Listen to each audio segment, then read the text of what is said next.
कक्षा 8वीं विषय हिंदी व्याकरण। हिंदी व्याकरण में आज हम अव्यय और उसके प्रकार के बारे में पढ़ेंगे। सबसे पहले हम अव्यय की परिभाषा देखेंगे। जिन शब्दों पर लिंग, वचन और काल का प्रभाव नहीं होता है उन्हें अव्यय कहते हैं। अर्थात बच्चों, हिंदी भाषा में कुछ शब्द ऐसे होते हैं जिनमें कभी कोई परिवर्तन नहीं होता है। लिंग, वचन और काल में उनका रूप एक सा ही रहता है, तो ऐसे शब्दों को हम अव्यय कहते हैं। अव्यय को अविकारी शब्द भी कहते हैं। अब हम अव्यय के प्रकार पढ़ेंगे। अव्यय के 4 प्रकार होते हैं। पहला क्रिया विशेषण अव्यय, दूसरा समुच्चय बोधक अव्यय, तीसरा संबंध बोधक अव्यय, चौथा विस्मयादि बोधक अव्यय। अब हम क्रिया विशेषण अव्यय के बारे में पढ़ेंगे। सबसे पहले परिभाषा पढ़ेंगे। जिस शब्द से क्रिया की विशेषता के बारे में पता चलता है उसे क्रिया विशेषण अव्यय कहते हैं।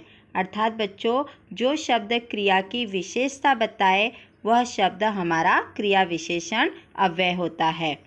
क्रिया विशेषण अव्यय के 4 प्रकार होते हैं। पहला रीतिवाचक क्रिया विशेषण अव्यय, दूसरा स्थानवाचक क्रिया विशेषण अव्यय, तीसरा कालवाचक क्रिया विशेषण अव्यय और चौथा परिमाणवाचक क्रिया विशेषण अव्यय।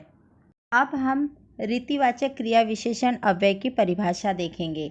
जो अव्यय क्रिया की रीति के बारे में बताए उसे रीतिवाचक क्रिया विशेषण अव्यय कहते हैं। अर्थात बच्चों, जिससे हमें क्रिया कैसे की गई है इसके बारे में पता चलता है उसे रीतिवाचक क्रिया विशेषण अव्यय कहते हैं। जैसे तेज, धीरे धीरे, अचानक, एकाएक इत्यादि। अब बच्चों, इन शब्दों से हमें यह पता चल रहा है कि क्रिया कैसे हुई है, इसलिए ये सारे शब्द रीतिवाचक क्रिया विशेषण अव्यय के उदाहरण हैं। दूसरा है स्थानवाचक क्रिया विशेषण अव्यय। सबसे पहले हम परिभाषा पढ़ेंगे। जो अव्यय क्रिया के स्थान के बारे में बताए उसे स्थानवाचक क्रिया विशेषण अव्यय कहते हैं। अर्थात बच्चों, जिस शब्द से हमें यह पता चले कि क्रिया कहाँ हुई है वे शब्द हमारे स्थानवाचक क्रिया विशेषण अव्यय कहलाते हैं। जैसे बाहर, भीतर, ऊपर, नीचे, यहाँ, वहाँ, इधर, उधर इत्यादि। अब बच्चों, इन शब्दों से किसी न किसी स्थान के बारे में पता चल रहा है। शब्दों से हमें यह पता चल रहा है कि क्रिया कहाँ हुई है, इसलिए ये सारे शब्द हमारे स्थानवाचक क्रिया विशेषण अव्यय के उदाहरण हैं। तीसरा है कालवाचक क्रिया विशेषण अव्यय। सबसे पहले परिभाषा पढ़ेंगे।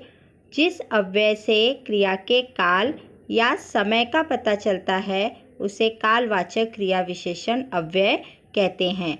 अर्थात बच्चों, जिस शब्द से हमें क्रिया कब हुई है, क्रिया के समय का पता चलता है तो उसे कालवाचक क्रिया विशेषण अव्यय कहते हैं।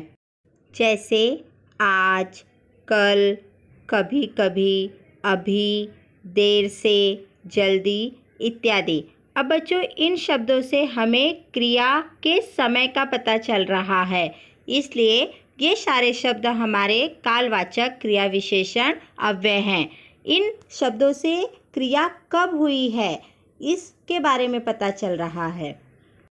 चौथा है परिमाणवाचक क्रिया विशेषण अव्यय। सबसे पहले परिभाषा पढ़ेंगे। जो अव्यय क्रिया के परिमाण के बारे में बताए उसे परिमाणवाचक क्रिया विशेषण अव्यय कहते हैं। अर्थात बच्चों, जिस शब्द से हमें क्रिया की मात्रा, परिमाण का अर्थ होता है मात्रा, के बारे में पता चलता है वह शब्द हमारा परिमाणवाचक क्रिया विशेषण अव्यय होता है। जैसे कम, ज़्यादा, काफ़ी, बहुत, थोड़ा, पर्याप्त इत्यादि।